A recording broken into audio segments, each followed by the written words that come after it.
요한복음 4장 15절입니다. 이제 사마리아 여자와의 대화가 계속됩니다. 내일까지 이 말씀이 계속 이어지고 있죠. 어제 우리는 10절에서 예수께서 만일 네가 하나님의 선물을 알았더라면 물 좀 달라 하는 내가 누군 줄 알았을 것이고 그러면 그가 그에게 구하고 그가 생수를 주실 것이다, 이렇게 이야기를 했습니다. 이 말을 좀 달리 이야기를 하면 예수님은 이 여자가 목마른 여자다 하는 것을 알고 있었다 하는 거죠. 그리고 그 목마름은 물로 해결되지 않고 생수로만 해결이 된다. 근데 이 생수는 우리가 그 병에 담아서 사 먹는 그 생수가 아니고 다른 의미의 생수이죠. 하나님의 선물 그리고 생수, 이거는 같은 것이라고 할 수 있습니다. 그러니까 하나님의 선물인 생수를 먹어야 한다. 그리고 그 생수는 예수 그리스도를 가리키기도 합니다. 그래서 14절 말씀에 내가 주는 물을 마시는 자, 이렇게 말을 해요. 예수님이 주시는 물, 그거는 영원히 목마르지 않는 영생하도록 솟아나는 샘물이다. 영생수. 그래서 이게 영생과 관계가 되는 그런 것이고, 영생은 예수 그리스도예요. 영원한 생명은 안 죽고 오래 사는 것이 아니라 하나님의 아들 예수 그리스도라고 같은 요한복음의 같은 저자인 요한 1서 5장이 그렇게 이야기를 하고, 또 요한복음 14장에서도 내가 곧 길이요 진리요 생명이다, 내가 생명이다라고 말씀을 하고, 요한복음 6장에서도 같은 이야기가 나오고, 이 영생하고 관계되는 이야기는 요한복음에 많이 나옵니다. 10장에서도 나오고 5장에서도 나오고 계속 그런 말씀들이 나오죠. 그래서 예수 그리스도 자신을 이야기하고 있는 거예요. 이게 이제 오늘 말씀으로 이어져서 굉장히 중요한, 그러니까 여자와의 만남 사건의 클라이막스가 바로 이 문제이기 때문에 굉장히 중요합니다. 그래서 오늘 말씀 15절로 이어졌어요. 여자가 대답을 한 거죠. 네가 나를 알았으면 나에게 생수를 받았을 것이고, 그리고 나는 너에게 영생수를 줄 것이다. 그랬으니 이제 여자가 반응을 하는데, 뭐라고 반응을 하냐면, 여자는 지금 예수님 말하는 생수가 뭐고 영생하도록 솟는 샘물이 뭐고 이걸 잘 모르는 거예요. 그냥 말 그대로 영생하도록 솟는, 영원히 솟아나는 물. 이걸 내가 가지고 있으면, 물 소유권을 내가 만약에 가지고 있으면 굉장히 좋겠다. 물 기르러 올 필요도 없을 것이고 물 걱정 안 해도 되고, 우리나라는 물 걱정 안 하는 나라죠. 수도도 잘 나오지만 수도가 있기 전에 옛날에 보면은 우물이든 뭐가 됐든지 간에 물이 뭐 펑펑 쏟아지는 그런 나라예요. 물 안 나오는 데를 찾기가 어렵죠. 그래서 뭐 삼천리반도 금수강산 이렇게도 말을 하고 그러는데, 이 예수님이 살던 이 지역 이스라엘은 그렇지 않았어요. 물 나오는 데를 찾기가 굉장히 어렵죠. 그래서 물 전쟁도 하고 우물 전쟁도 하고 그랬어요. 그런 상황 속에서 그런 물을 내게 주십시오. 그러면 내가 목마르지도 않고, 물길로 여기까지, 그 우리 마을에서 여기까지 꽤 떨어진 곳인데, 뭐 이제 학자들에 의하면은 몇 킬로미터 떨어져 있다 그래요. 근데 여기까지 물길로 이 한낮에 12시에 올 필요도 없고 얼마나 좋습니까? 여자가 오해한 거예요. 굉장히 현실적인 문제로 그거를 받아들인 거죠. 근데 이 여자만 오해하는 것이 아니라 우리들도 다 똑같습니다. 예수 믿다 보면, 성경 읽다 보면, 신앙생활을 하다 보면 이런 식의 오해를 우리도 많이 해요. 하나님의 뜻과 다른 생각을 할 때가 참 많죠. 어쨌든 여자가 그렇게 오해를 했습니다. 자기 현실 문제로. 그러자 예수님이 갑자기 뜬금없이, 그러니까 예수님과 이 여자의 이 대화를 보면은요, 계속 엇박자를 일으켜요.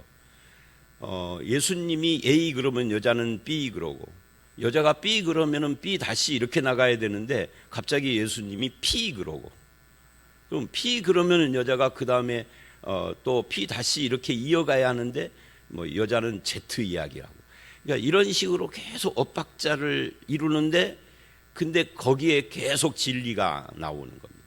이건 여자에게 남편 데려와라 그래요. 지금 목마르지 않는 물 달라고 그러는데 갑자기 남편 이야기를 하는 거예요. 이 남편 이야기를 왜 했을까? 왜냐하면 이 여자의 목마름의 근원이 이 남편 문제이기 때문에 그렇습니다. 흔히 우리는 이 여자, 사마리아 여자를 부도덕한 여자다라고 그렇게 말들을 많이 합니다. 마치 이 여자가 바람을 피워서 이혼을 5번씩이나 당한 것 같이 그렇게 생각을 하지요.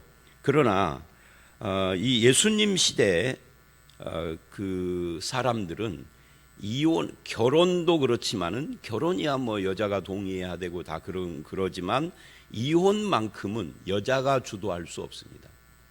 이혼은 남자들이 주도했어요. 그래서 여자가 이혼을 해서 남편이 5이 있었다.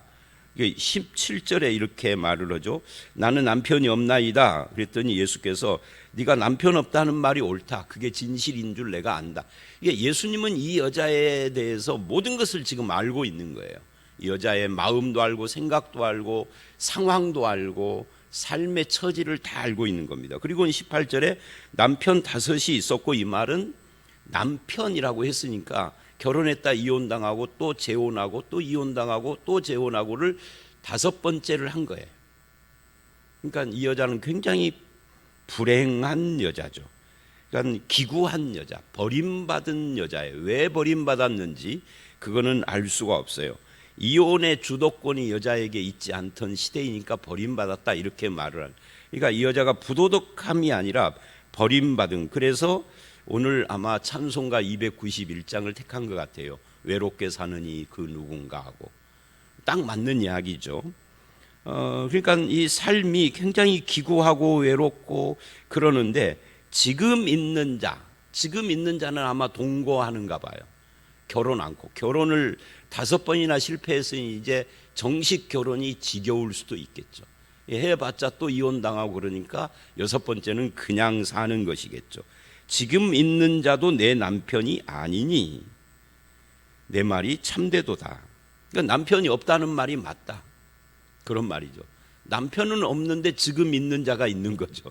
그러니까 예수님은 이 여자를 언제 보지도 않았는데 다 알고 있는 거예요. 이런 데서 예수님의 뭐가 드러나요? 신성이 드러나는 겁니다. 예수님은 인간의 몸을 입고 오셔서 100% 인간이지만 한편 신성이 조금 남아있는 게 아니라 100% 신성을 가지고 있는 하나님이시죠. 인간과 하나님이 혼합된 게 아니라 하나님이시며 인간이고 인간이시며 하나님이에요. 50대 50으로 혼합된 게 아닙니다. 100% 하나님 100% 인간입니다. 다만 전날에도 제가 말한 것처럼 이 신성의 능력을 자기를 위하여 쓴 적이 없으신 거죠. 그래서 여러분 이 초대교회 시절에 가짜 복음서, 이거를 가경이라고 하고 구약의 가짜 성경을 위경이라고 합니다. 외경이라고 합니다. 근데 외경이나 가경이 성경이 아닌 이유들 중에 하나가 그런 거예요. 예를 들어서 복음서 중에 뭐 도마복음, 베드로복음 이런 것이 있습니다.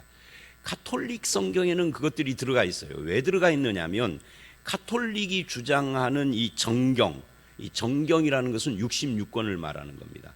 캐논이라고 그러죠. 정경 이외의 성경들에서만 가톨릭이 말하고 주장하는 것들이 나오기 때문이에요. 근데 그것들은 굉장히 신비한 거죠.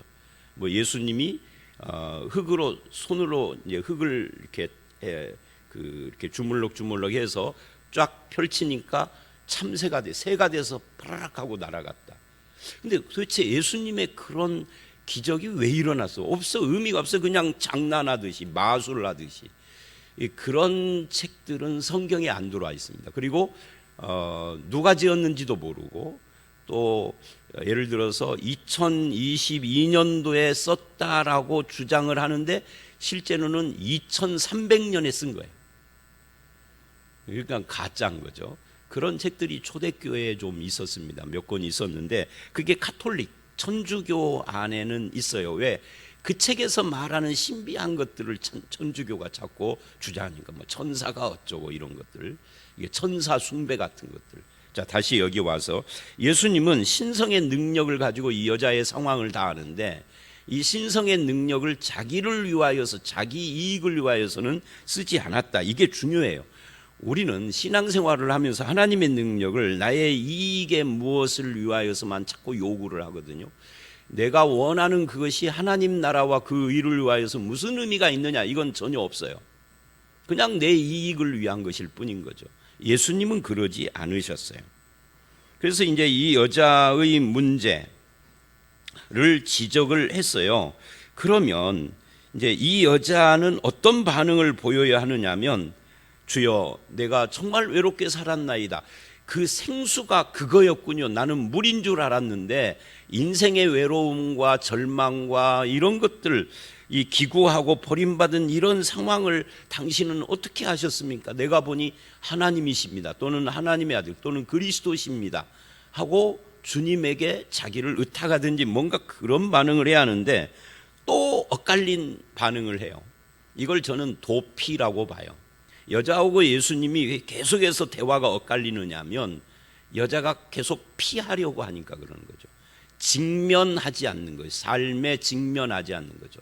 하나님 안에서 또는 예수님 앞에서 내 삶을 정직히 보고 하나님께서 지적하시는 것에 대해서 자기를 완전히 오픈을 해서, 주님 그게 제 문제입니다. 내 인생이 이래서 기구합니다. 내 인생을 고쳐주십시오.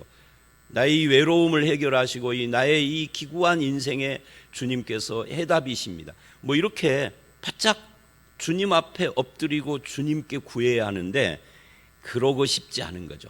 하도 치여서 이제 피하는 거예요. 그래서 어떻게 피하느냐면 종교 문제로 피해요. 내가 보니 당신 선지자입니다. 갑자기 선지자 이야기를 하면서 뭘 말하느냐면 예배 이야기. 지금 여기 이 상황에서 예배를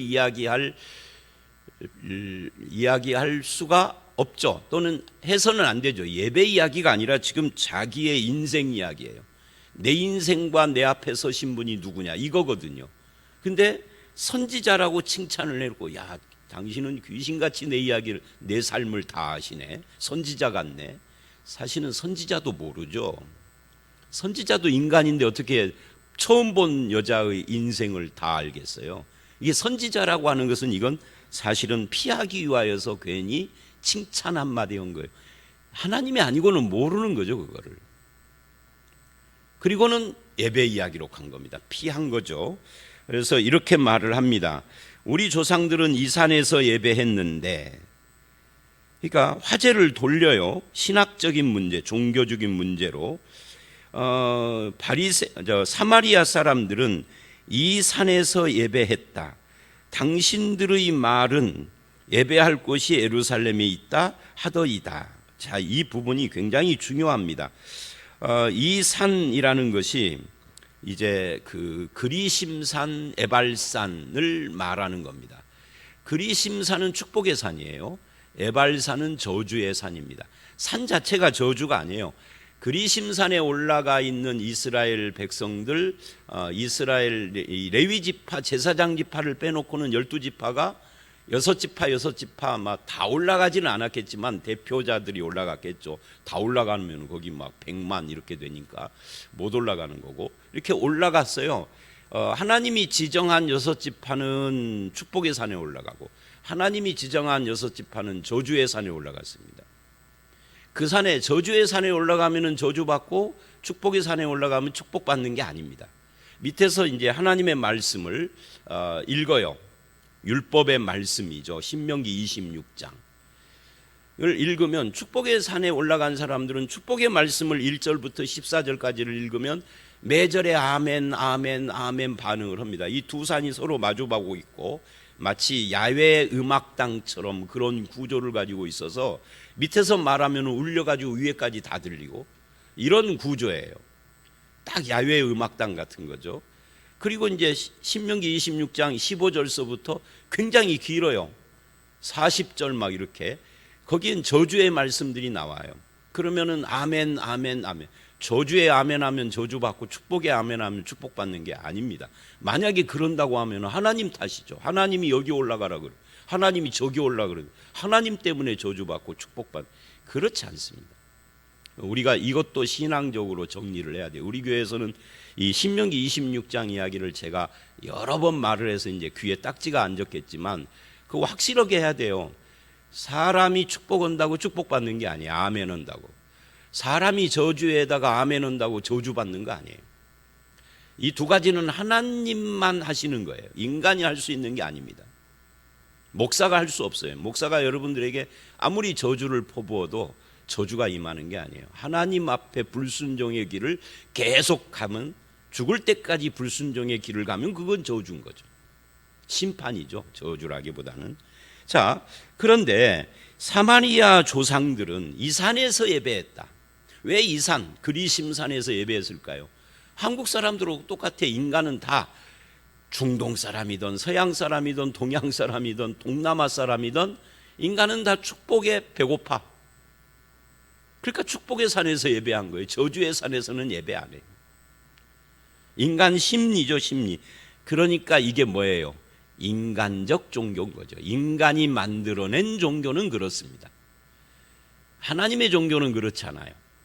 인간의 종교는 항상 그런 쪽인 거예요. 그런데 당신들은 이 유대인들이죠. 유대인들은 예배할 곳이 따로 있는데 그게 예루살렘이다. 이게 성경적으로 맞죠. 왜냐하면 같은 신명기 12장에 보면 하나님께서 분명하게 율법을 이야기를 해요. 이 예루살렘에서 예배하는 이 한 곳, 이곳 이외의 모든 성전과 다른 데서 제사하는 것은 다 불법이다. 그렇게 분명히 선언을 합니다. 그런데 사마리아 사람들뿐만 아니라 인간은 자기들 나름대로 해석을 하고 자기들 나름대로 기준을 삼고 그러기 때문에 예루살렘이 아닌 곳에다가 자기들이 이름 붙인 성전이라는 것을 지어놓고 거기서 하나님을 예배하는 겁니다. 예루살렘의 성전도 타락해서 하나님이 파괴시켰지만 그리심산의 성전이라는 것은 존재할 수가 없죠. 왜? 성전은 한 곳만 있어야 하니까. 그래서 그것을 중앙성전이라고 합니다. 신명기 12장이 말하는 것은 성전은 하나다 이거예요. 예루살렘. 그 외에는 다 불법이고 우상숭배다는 거예요. 자, 근데 이제 이렇게 놓고 오늘 우리 한국을 와보자고요. 우리가 2장에서 성전 문제를 다뤘었어요. 예수 그리스도가 오신 뒤로는 구약의 성전, 그림자요, 모형이요, 예표요, 상징인 이 구약의 성전은 예수님이 오셔서 성취되고 이제는 건물로서의 성전은 없다. 이게 신약이다. 그래서 카톨릭 천주교가 성당이라고 하는 것은 불법이에요. 복음을 반대하는 거예요. 반복음. 그런데 개신교가 종교개혁을 할 때 이 성당, 이 특정한 장소의 성당이라는 것을 거부했어요. 이건 성경적이지 않다. 그래서 그 종교개혁자들 시대에는 사진기가 없잖아요. 그래서 그때는 스케치를 했단 말이죠. 그림으로. 근데 스케치한 것들이 남아 있는데 종교개혁자들은 뭐 100% 다 그런 건 아니지만 가능하면 이 예배당 구조를, 그때는 마이크가 없던 시절이기도 해서 필요에 의해서 그러지만 앞에다가 이런 식으로 강대상을 놓지 않았어요. 그럼 어떻게 했을까요? 앞에 제단식으로 돼 있는 것은 다 카톨릭, 천주교 아니면 그리스 종교예요. 종교개혁자들은 가운데다가 동그랗게 조금 높이 이 강대상을 놓고 그리고 회중들이 삥 둘러서 앉아. 마이크가 없기도 하지만 소리가 잘 들리게. 그러니까 일부러 그랬다고 그래요. 왜? 여기가 성전이 아니, 제단이 아니다. 일부러 말씀을 말씀을 증거하고 가르치는 것이지 제단이 아니다. 가운 같은 것도 안 입었죠. 근데 오늘날 한국 교회는 이걸 제단처럼 만들어 놓고 그리고 뭐 목사가 가운도 입고 거기다가 뭐 후드 같은 거 막 휘황찬란하게 해놓고 일반인들과 구분된 굉장히 거룩한 존재처럼 목사를 그렇게 만들어놨죠. 특히 우리 교단은 이 가운을 그렇게 후드 같은 것을 안 했었던 걸로 전통이 있어요. 근데 지금은 다 하죠. 안 하는 나 같은 사람만 이상한 사람이 돼 있죠 지금. 근데 종교개혁의 전통은 그런 것이 없는 겁니다. 왜? 건물 성전을 부정하는 거니까. 예수 그리스도가 대제사장 되시고 이제는 모든 믿는 자가 제사장이니 만인 제사장 원리, 이게 종교개혁의 5개 원리 중에 하나거든요. 근데 그게 무너져 버렸어요. 500년 만에 한국에서. 자, 어쨌든 그래서 이 예배할 곳 이야기를 지금 말을 하는데 사마리아인들도 틀렸고 신명기가 말하는 그 중앙성전을 그러면서 자기들은 여호와를 예배한다고 혼합 종교가 되어 있는 거예요. 이스라엘 사람들은 예루살렘에서 예배를 했지만 그건 무너졌고 타락한 성전이어서. 근데 이 열왕기 상하나 역대 상하를 가보면 예루살렘에서 예배를 제사를 했지만 곳곳에 산에다가 나무 아래다가 제단 차려놓고 또 거기서 뭘 섬겼어요. 이스라엘이. 그게 타락한 거죠. 그래서 이 종교가 타락하는 것은 결국 딱 하나예요. 말씀을 떠났을 때예요. 말씀을 곡해 왜곡했을 때예요. 성경이 뭐라고 하는가, 베레아 사람들처럼 이거에 우리가 주목해야 합니다. 그래서 예수님께서 이제 예수님하고 계속 엇박자가 나다가 이 부분에서 이제 예수님하고 이 여자하고 말이 이어지기 시작을 합니다. 여자의 말을 받아서 여자여 내 말을 믿으라. 21절이죠. 이 산에서도 말고 예루살렘에서도. 야, 이 보세요. 이 산, 너희가 말하는 그리심산도 아니고 그렇다고 예루살렘도 아니고, 왜냐하면 예루살렘 성전은 이미 파괴되고 스룹바벨이 다시 지었지만 그걸 증축한 헤롯 성전, 이거 불법이고, 이제 예수님이 오셨고 예수님이 오시면 이 건물 성전은 끝난 시대가 됐고, 그러니 이 산에서도 말고 예루살렘에서도 말고 너희가 아버지께 예배할 때가 이르리라. 이 때가 중요해요. 때. 그러니까 여자는 장소를 물었는데 예수님은 때로 대답을 한 겁니다. 무슨 때죠? 예배 드리는 때가 언제예요? 주일날 낮 11시, 새벽 5시? 아니, 그런 때가 아니에요. 이건 역사적 때를 말하는 겁니다. 이걸 구속사라고 말하죠. 구속사, 그게 무슨 말이냐면 구약 시대가 이제 종말을 고하고 예수님이 오셔서 새로운 시대를 여는 것, 이게 구속사예요. 구속사 속에는 성육신이 있고 십자가가 있고 부활이 있고 승천하신 하나님이 성령을 보내주시고 재림하시고, 이게 구속사의 시간표죠. 여기서는 예수님이 초림하신 것을 말하는 겁니다.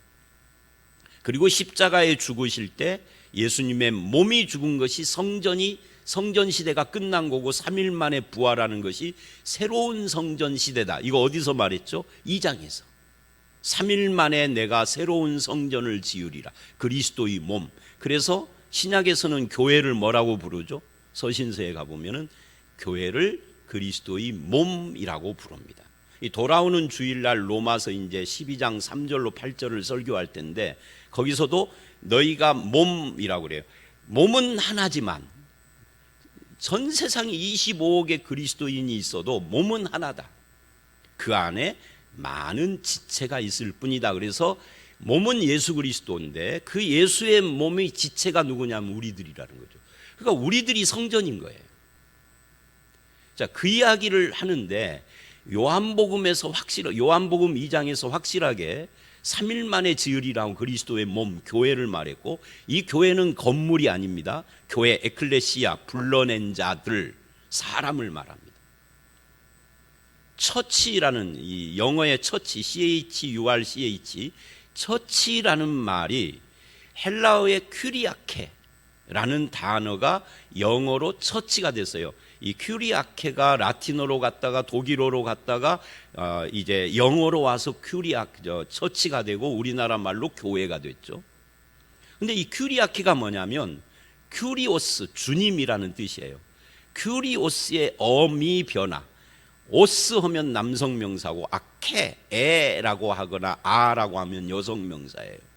그래서 큐리아케는 큐리오스, 주님의 아케, 주님의 것이라는 겁니다.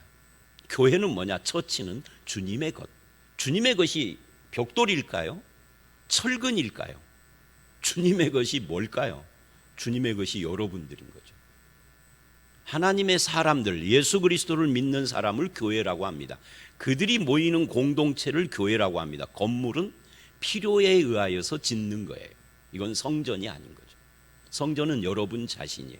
예수 그리스도가 성전이고 예수를 모신 분이 성전이고 성령께서 계시는 곳이 성전인 거죠. 여러분이 여기 있으면 여기가 성전이고 여기서 예배 다 끝나고 기도회 끝나고 집에 가면 집에 성전이가 있는 거죠. 그리고 아침에 출근하면 성전이 그 직장에 함께 있는 거예요. 그래서 성전처럼 살아야 하는 거죠. 주님의 것으로 살아야 하는 거죠. 그리스도인답게. 이게 성경이 말하는 성전 교회입니다. 자, 어쨌든 그래서 예수님이 예배의 장소가 아니라 예배의 때다. 여기서도 말고 예루살렘도 말고라는 것은 이제는 장소 성전은 끝났다.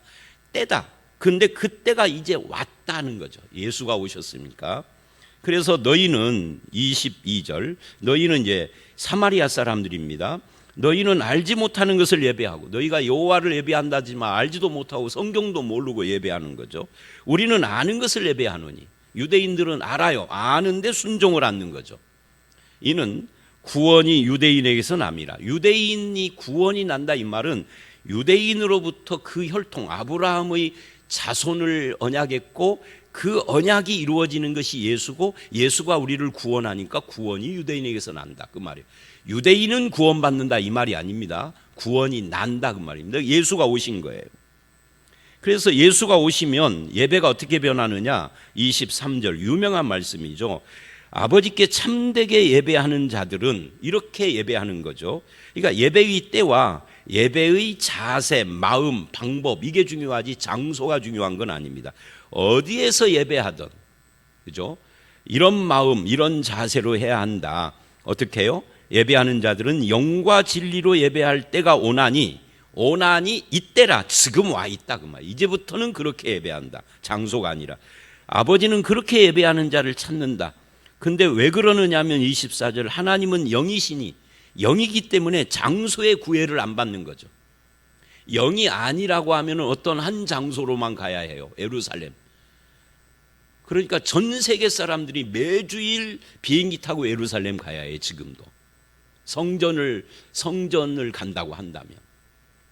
근데 죄송하지만 지금 있는 예루살렘 성전은 하나님을 믿는 성전이 아니라 알라를 믿는 이슬람 성전이에요. 이슬람이 무슬림 군들이 쳐들어와서 700년대 그걸 점령을 해가지고 그 자리에다가 로마 군대가 무너뜨려버린 예루살렘 성전 자리에다가 이슬람 성전을 세워놨어요. 그래서 제3성전 운동을 한다고 그러지만 그건 신학적으로 틀린 거예요. 왜? 우리는 이제 성전 짓는 자들이 아니에요. 자, 그래서 예수님은 장소를 묻는 여자에게 때로 대답을 하고 예배하는 방법에 대해서 이야기를 하는데 그 근거가 하나님은 영이기 때문입니다. 그러면서 두 번에 걸쳐서 영과 진리로라고 그래요. 여기서 영이라는 말은 엔푸뉴마 그래요.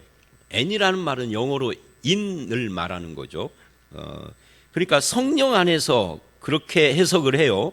그런데 이 엔푸뉴마라고 하는 이것이 하기오스라는 거룩이라는 말이 들어가면 거룩이 한문으로 성이니까 성전이 되겠죠.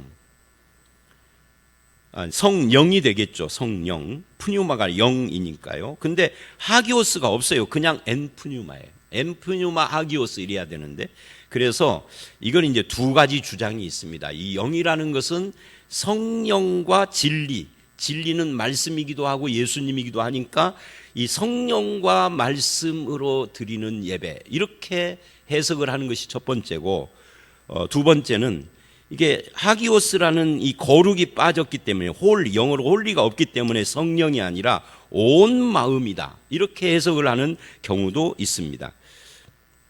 그런데 이제 온 몸과 마음을 원하는 예배다 이렇게 봐도 되고, 성령 안에서 드리는 예배다 이렇게 봐도 무리는 없습니다. 그리고 진리는 말 그대로 이제 알레이데이아인데, 이건 참 진리, 그러니까 진리 안에서 드리는 예배. 이 진리는 예수 그리스도와 연결되니까 진리 또는 예수 그리스도 또는 말씀, 그러니까 성령 또는 온 마음, 진리 또는 진리이신 예수님, 이게 예배의 가장 중요한 것이다 그 말입니다. 온 마음으로 드리고 예수 그리스도 안에서 드리고, 또는 성령 안에서 드리고 진리 안에서 드리는 예배, 이거지 장소가 아니다. 그러니까 여자가 또 도망갔어요. 25절. 메시아가 곧 그리스도가 오면은 그분이 알려줄 것입니다. 그리스도를 앞에 놓고 그렇게 도망가는 거예요. 엮이고 싶지 않은 거죠, 자꾸만. 그랬더니 예수님이 이래요. 내게 말하는 내가 그라. 이게 이제 결정적인 거예요. 오늘 말씀에 제일 중요한 말씀입니다. 26절이. 우리는 앞에 예배하는 자가 영과 진리로 여기에 꽂히는데, 실은 이게 핵심이에요. 내가 그라.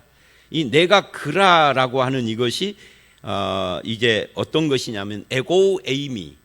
그래서 이게 여호와, 내가 하나님이다, 내가 여호와다라는 말이에요. 이것은 출애굽기 3장 14절에 모세가 하나님을 만났을 때 하나님께서 모세에게 했던 말이에요.